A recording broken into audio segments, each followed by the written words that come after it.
What if I told you there are people who believe the Bible contains secret messages hidden inside the text? Not just symbolism, not just prophecy, actual hidden codes.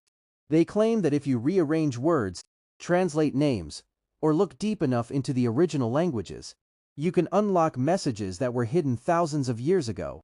And some of these claims sound incredible. But today, we are going to look at some of the biggest Bible code theories online.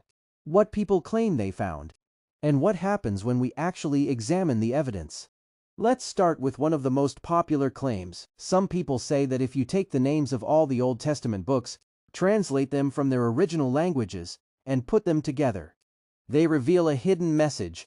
A message about God's plan. A message about salvation.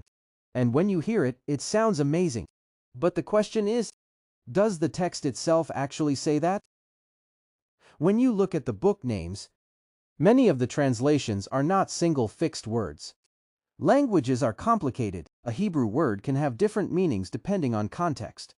So to create the hidden message, people often have to choose specific meanings, connect them together, and add words that are not actually there. The result is not a clear sentence found in the Bible. It is an interpretation created from the words. As you see here, if we don't put any of our own words, then the message makes no sense. Now look at another famous claim, the genealogy from Adam to Noah. Some say these names reveal the gospel story. Man, appointed mortal sorrow, death shall bring, blessed God, salvation. It sounds like a hidden prophecy. But there is a problem to make this work. You must cherry-pick meanings. If we stick to actual Hebrew roots, the prophecy falls apart. Kenan means nest maker or craftsman. Lamech means robust or powerful. The literal translation reads, man is appointed a mortal nest maker. The praise of God shall come down dedicated. The man of the spear shall bring the robust man comfort. It is fragmented, not a secret code. Yet, it still tells a beautiful tale, a snapshot of early human history. It starts with man Adam, moves to human mortality Enosh, and the rise of craftsmanship Kenan.